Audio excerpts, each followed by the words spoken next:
Bom dia, este vídeo destina-se à comunidade europeia em virtude das restrições de divulgação de material por profissionais médicos no Brasil. A ideia desse vídeo hoje seria falarmos um pouco sobre rinomodelação.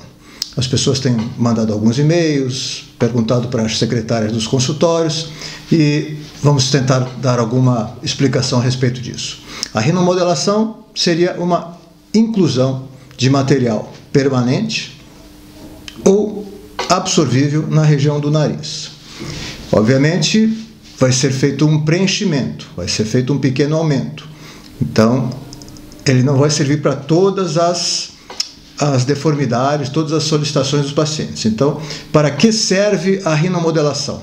Vai servir para, vamos supor que nós tenhamos uma área muito baixa, da impressão que os olhos são afastados, às vezes essa região ser muito baixa, nós podemos fazer algum preenchimento nesta zona para suavizar aquela impressão daquela baixa, aquela deformidade. Existem alguns casos também onde a pessoa tem um gap, tem um afundamento entre essas duas regiões, pode ser feito um pequeno preenchimento e dando suavidade ao nariz. Outra situação são quando os narizes são muito baixos, né? Aí nós podemos, às vezes isso é conveniente devido a uma falta do material da cartilagem quadrangular que existe ali, então nós podemos disfarçar esse problema com preenchimento nesta zona. Então, seria preencher aqui e fazer com que isso fosse levantado, dando mais suavidade ao nariz e fazendo inclusive com que o fluxo nasal, que desta maneira ele turbilhona mais, isso pode regularizar o fluxo nasal e melhorar a capacidade ventilatória da pessoa, inclusive com a melhora com rinites sazonais em virtude do fluxo ter sido melhorado. Então, podemos levantar suavemente essa ponta.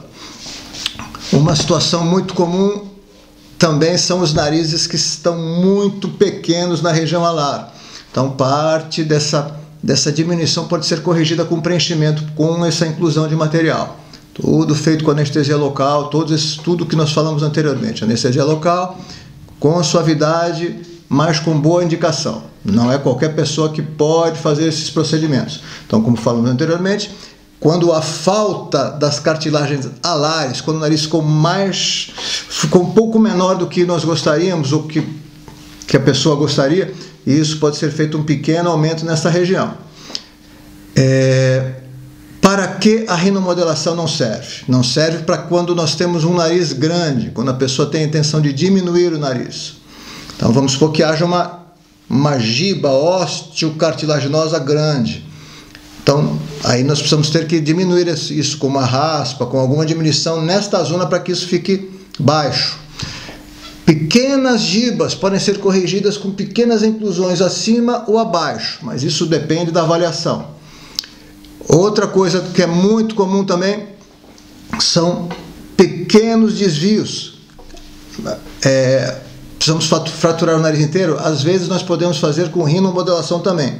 Uma inclusão no lado onde está mais desviado, uma pequena inclusão pode dar um aspecto, não que vá reposicionar a pirâmide nasal, mas pode dar um aspecto de podemos disfarçar aquela pequena deformidade que a pessoa tem. Então, a giba osteocartilaginosa grande não é possível, em geral, fazer uma rinomodelação.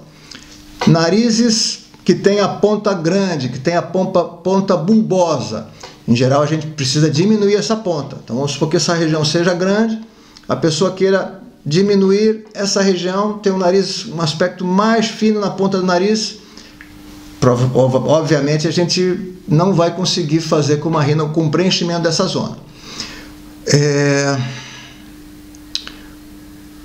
Basicamente essas são as indicações do nariz. Agora existe mais uma, em casos ocasionais, essa região alar ser um pouco maior do que o ideal. Então, ou seja, esta zona, quando as pessoas se referem ao nariz largo, então para isso a rinomodelação também não vai ser possível. Nós vamos soltar esta zona, em geral com anestesia local, e rodamos essa cartilagem, essa região alar, para a região central, diminuindo o buraco, a fossa nasal. Isso também tem que ser feito com cuidado para não diminuir demasiadamente essa fossa nasal e atrapalhar o fluxo. Eu creio que essas são as questões básicas que nós temos a falar sobre a rinomodelação. Então, ou seja, não é um procedimento feito para todos, tem indicações precisas, isso vai ser conversado com os pacientes para ver se o que eles imaginam se pode ser feito, mas isso deve ser feito com consultas presenciais. E existe na barrinha, na entrada do canal, vocês vão ver que tem lá um endereço para informações, existe um website ali, e há um telefone também onde pode ser enviado algumas informações. Apesar de ter sido falado em português, esses e-mails ou essas conversas podem ser feitas em inglês, francês ou espanhol também. Obrigado pela atenção, espero que tenha sido útil. Até logo.